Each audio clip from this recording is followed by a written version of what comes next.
Bonjour frères et sœurs, nous sommes là, le rendez-vous du matin, 31 mars 2020.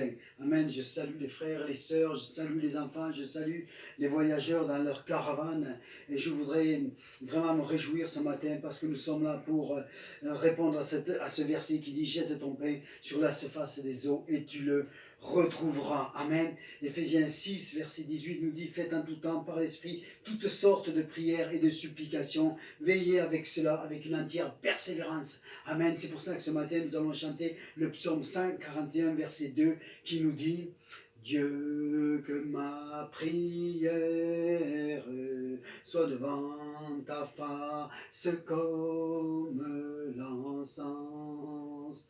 Dieu, que ma prière soit devant ta face comme l'encens. Et l'élévation de mes mains comme l'offrande du soir. Et l'élévation de mes mains comme l'offrande du soir. Amen, Amen. Et continuons à louer le Seigneur tout au long de cette journée. Nous sommes là pour annoncer l'évangile de Jésus-Christ. Cet évangile, c'est la bonne nouvelle du salut pour quiconque croit. Cet évangile n'a pas de temps, de circonstances. Il doit être prêché jusqu'au bout, jusqu'à ce que Jésus revienne dans les nuées du ciel. Amen. Et c'est la mission qui nous a été conférée. Un évangéliste a dit un jour que nous sommes là pour piller l'enfer et peupler le ciel. Amen. Ça, c'est très important de comprendre ces choses-là. Jésus nous a donné une mission, il nous a donné les directives, et ces directives, nous les trouvons dans ces derniers commandements, et je vais vous les lire ce matin. Nous trouvons dans Matthieu, chapitre 28, ceci: Jésus s'étant approché leur parla: tout pouvoir m'a été donné dans le ciel et sur la terre. Allez, faites de toutes les nations des disciples et les baptisant au nom du Père, du Fils et du Saint-Esprit. Enseignez-leur à observer tout ce que je vous ai prescrit, et je suis avec vous tous les jours jusqu'à la fin du monde. Marc 16, 15, 18 nous dit: puis il leur dit: allez par tout le monde, prêchez la bonne nouvelle à toute la création. Celui qui croira et qui sera baptisé sera sauvé, mais celui qui ne croira pas sera condamnés. Voici les miracles qui accompagneront ceux qui auront cru. En mon nom, ils chasseront les démons, ils parleront de nouvelles langues, et voici, je suis avec vous tous les jours jusqu'à la fin du monde. Luc 24, 44 nous dit: puis il leur dit, c'est là ce que je vous ai dit, j'étais encore avec vous, il fallait que s'accomplisse tout ce qui était écrit de moi par la loi de Moïse, les prophètes et les psaumes. Amen. Et il leur dira: et que la repentance et le pardon des péchés seraient prêchés en son nom à toutes les nations, à commencer par Jérusalem. Amen.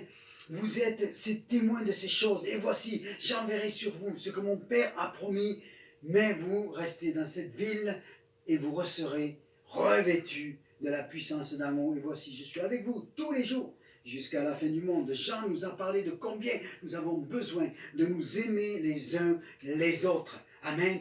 Et dans Actes, les mêmes choses vont être reprises. Et il va dire ceci, que ce que nous vous a annoncé, leur dit: car Jean a baptisé d'eau, mais vous, dans peu de jours, vous serez baptisés du Saint-Esprit. Alors, les apôtres réunis lui demandèrent: Seigneur, est-ce en ce temps que tu rétabliras le royaume d'Israël? Il leur répondit: ce n'est pas à vous de connaître les temps et les moments que le Père a fixés de sa propre autorité, mais vous recevrez la puissance du Saint-Esprit survenant sur vous, et vous serez mes témoins à Jérusalem et dans toute la Judée, la Samarie, jusqu'aux extrémités de la terre.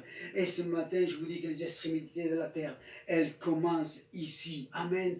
Et on nous dit que nous sommes en état de guerre, et quelque part ça lui ressemble, parce que la peur est semée, parce que la mort est semée à travers un virus qui touche comme il veut, à l'endroit où il veut, quelle que soit la race, la couleur, quelle que soit la confession de foi, quelle que soit la philosophie dans laquelle l'homme croit, tout le monde est touché, tout le monde est sur le même rang. Mais nous devons, nous, Église, ne pas céder à la peur et annoncer l'évangile de Jésus-Christ dans sa pleine puissance et dans sa pleine lumière et dans sa pleine vérité. Amen. Ce message de l'évangile qui m'a sauvé la vie, qui a sauvé la vie de ma mère alors qu'elle était perdue par la médecine. Alors c'est ce même évangile. C'est ce même évangile, cher ami, que tu dois accepter dans ton cœur. Parce que Jésus t'aime. Et Jésus a une nouvelle vie, une destinée pour toi. Il veut t'enlever tout ce qui t'oppresse. Il veut te délivrer ce matin.